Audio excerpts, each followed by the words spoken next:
माझ्या चॅनलवरती आपल्या सगळ्यांचं मनापासून स्वागत आहे। तर आज आपण झटपट बनणारी 15 मिनिटात तयार होणारी गव्हाची चकली कशी करायची ते बघणार आहोत। बघा, दिवाळी जवळ आलेली आहे आणि दिवाळीचा फराळ म्हणल्यावर चकली हा खूप महत्त्वाचा असा सगळ्यांच्या घरात बनणारा पदार्थ आहे। आणि जर ही चकली आपण 15 मिनिटात बनवू शकलो तर किती मस्त ना। तर अशी कुरकुरीत गव्हाची चकली बनवण्यासाठी इथे आपण 2 कप भरून गव्हाचं पीठ घेणार आहोत। घरातील एखादी कोणती पण वाटी, कोणतंही भांडं, कोणताही पेला तुम्ही मोजण्यासाठी वापरू शकता। तर इथे 2 कप भरून असं हे गव्हाचं पीठ आपल्याला चाळून घ्यायचं आहे। लक्षात घ्या, चकली करण्याच्या आधी पीठ चाळूनच घ्या, म्हणजे जो एक्स्ट्राचा जो कोंडा असतो पिठामधला तो निघून जातो।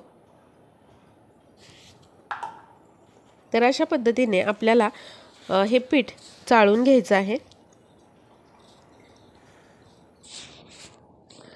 आता बघा, कुकरचं भांडं घ्यायचं एक, त्यावरती आपल्याला सुती रुमाल किंवा सुती कापड ठेवायचं आहे। शक्यतो कापड पांढरंच घ्या, नाहीतर कलरफुल जर तुम्ही कापड घेतलं तर त्याचा रंग पिठाला लागू शकतो। आता हे चाळून घेतलेलं 2 कप पीठ जे आहे ते आपण या कपड्यामध्ये टाकूयात। आणि त्याचबरोबर इथे आपल्याला 2 कप गव्हाच्या पिठासाठी अर्धा कप तांदळाची पिठी घ्यायची आहे। तांदळाची पिठी करण्यासाठी थोडेसे तांदूळ घ्यायचे मिक्सरमध्ये आणि अगदी बारीक करून हे जे तांदळाचं पीठ आहे ते आधी चाळून घ्या आणि नंतरच मग आपल्याला अशा पद्धतीने इथे या पिठामध्ये ते मिक्स करून घ्यायचं आहे। आता गव्हाचं पीठ तांदळाचं पीठ आपण मिक्स करून घेतलं, याची आता एक आपण गाठ बांधूया।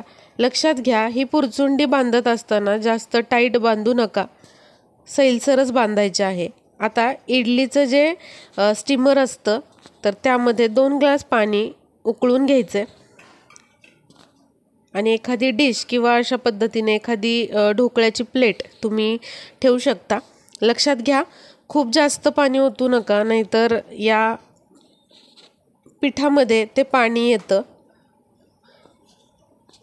त्यामुळे आपल्याला एखाद्या डब्यामध्ये ही पुरचुंडी ठेवायची आहे आणि अशा पद्धतीने पाणी चांगलं उकळलं की मध्यम आचेवर 15 मिनिटं हे पीठ आपल्याला वाफवून घ्यायचं आहे। आता 15 मिनिटं झालेलीत बघा, आणि लगेचच आपल्याला हा डबा जो आहे तो काढून घ्यायचा। आता तुम्ही कुकरमध्ये पण हे पीठ असं वाफवून घेऊ शकता, फक्त शिट्टी काढायची आणि कुकरची रिंग तशीच ठेवून सेम पद्धतीने आपल्याला हे वाफवून घ्यायचे। तर बघा, लगेचच आता ही आपण खोलून घेऊया गाठ।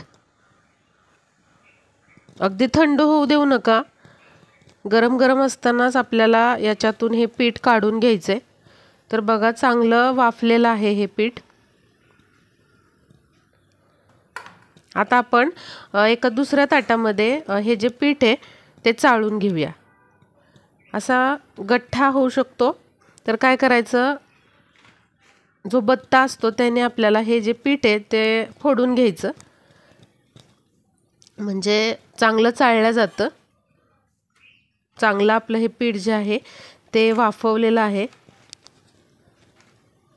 अशा पद्धतीने हाताने पण तुम्ही फोडून घेऊ शकता पीठ, किंवा मग असं फोडून घ्यायचं ते, आणि त्यानंतर आपल्याला हे चाळून घ्यायचे। आता बघा, अशा ज्या गुठळ्यावरती राहतात, जर त्या तुम्हाला हाताने अशा फोडता आल्या नाहीत किंवा पूर्णपणे व्यवस्थित चाळता आलं नाही पीठ, तर काय करायचं, उरलेल्या ज्या अशा गुठळ्या आहेत पिठाच्या त्या आपण एका मिक्सरच्या भांड्यामध्ये घ्यायच्या।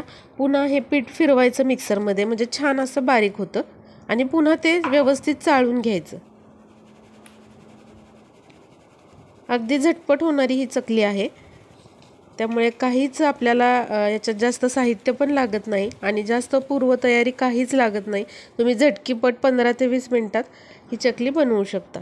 तर बघा, सगळं पीठ चाळून झालंय। आता यामध्ये 1 मोठा चमचा भरून तीळ टाकायचे, पांढरे तीळ। त्याचबरोबर 1 मोठा चमचा भरून जिरे पावडर, 1.5 चमचा भरून धनेपूड,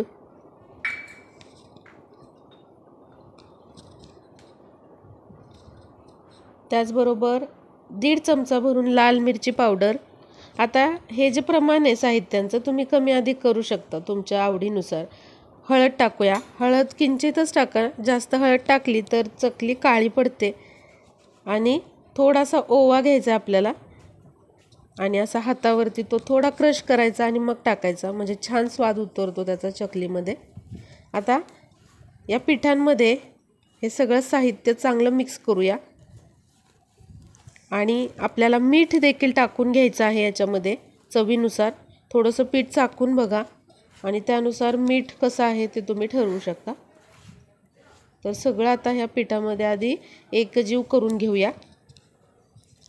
बघा हे पीठ तयार झालंय. असं पीठ तयार करून तुम्ही थोड्या थोड्या चकल्या करू शकता. एकदम पीठ तयार करून ठेवायचं आणि तुम्हाला जेवढ्या चकल्या करायच्यात तेवढ्या तुम्ही त्यामध्ये पाणी मिक्स करून त्याचा गोळा करून जेव्हा पाहिजे तेव्हा या चकल्या करू शकता. तर बघा आता ज्या कपाने पीठ घेतलेलं त्याच कपाने इथे पाणी घ्यायचं आहे. थंडच पाणी आहे हे, नॉर्मल कोमट वगैरे पाणी केलेलं नाही. तर साधारणपणे एवढ्या पिठाला मला 1.5 कप पाणी लागलेलं आहे. आता तुमच्या पिठाच्या प्रमाणावरती त्याचबरोबर पीठ कसं आहे, कसं दळलेलं आहे त्यावर देखील पाण्याचं प्रमाण अवलंबून असतं. लक्षात घ्या, खूप जास्त पाणी आपल्याला चकलीचं पीठ मळत असताना टाकायचं नाही, नाहीतर चकलीचं पीठ जे आहे ते पातळ होतं आणि चकलीला व्यवस्थित काटा येत नाही किंवा चकली व्यवस्थित पडत नाही. तर अशा पद्धतीने एवढं दाटसर असं चकलीचं पीठ आपल्याला मळून घ्यायचं आहे. त्यामुळे अगदी अंदाजाने थोडं थोडं पाणी टाकत तुम्ही चकलीचं पीठ मळायचं आहे. एकदम पाणी अजिबात टाकू नका. आणि खूप जर घट्ट झालं पीठ तर चकली मध्येच तुटते, त्यामुळे व्यवस्थित पाण्याचं प्रमाण घ्या. आता सोऱ्याला पण आपल्याला तेल लावून घ्यायचं आहे. जी सोऱ्याची किंवा जी चकलीची प्लेट आहे ती त्यामध्ये टाकायची आहे आणि अशा पद्धतीने आपण सगळ्या चकल्या ज्या आहेत त्या पाडून घ्यायच्या आहेत. मस्त असा काटा आलेला आहे चकलीला. अगदी परफेक्ट आपली चकली तयार झालेली आहे, कुठेच तुटत नाही आहे.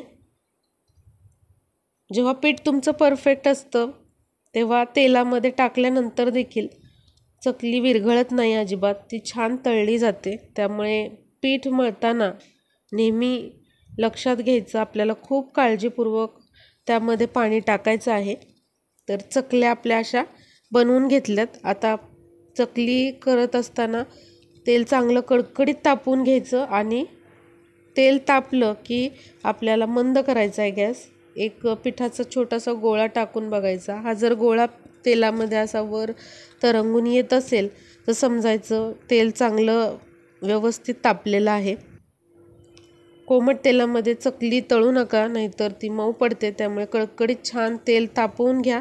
नंतर गॅस मंद करायचा आणि त्यानंतर आता आपण चकल्या तळायला घेऊया.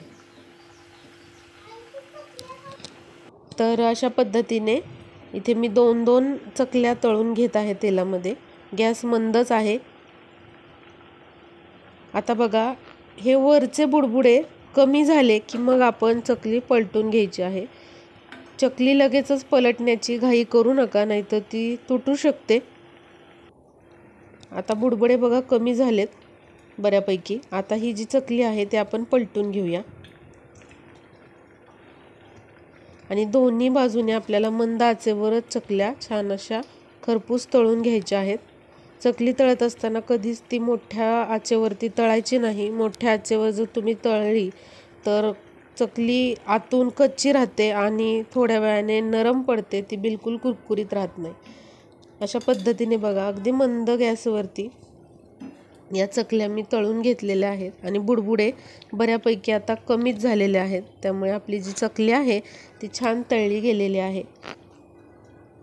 मंद आचेवर अशी चकली तळल्यामुळे छान कुरकुरीत होते ही चकली आणि रंग देखील सुरेख आलेला आहे आणि खूप जास्त दिवस ही कुरकुरीत राहते, अजिबात नरम पडत नाही. बघा मस्त अशा सोनेरी कलरवर आपण चकली तळून घेतली. खूप जास्त वेळ देखील तेलामध्ये चकली ठेवू नका, नाहीतर ती काळी पडते. छान अशा या चकल्या मी तळून घेतलेल्या आहेत. बघा सुंदर असा काटा आलेला आहे या चकलीला आणि छान अगदी कुरकुरीत चकली तयार होते। एवढ्या प्रमाणात तुम्ही 20 ते 25 चकल्या बनवू शकता। एक चकली मी तुम्हाला तोडून दाखवते। बघा, अतिशय छान कुरकुरीत असा कुरुम आवाज आलेला आहे। नक्की अशा पद्धतीने तुम्ही देखील चकली बनवून बघा आणि व्हिडिओ आवडला तर लाईक शेअर करायला विसरू नका आणि चॅनलला अजून सबस्क्राईब केलं नसेल तर लवकर सबस्क्राईब करा। व्हिडिओ पाहिल्याबद्दल खूप खूप धन्यवाद।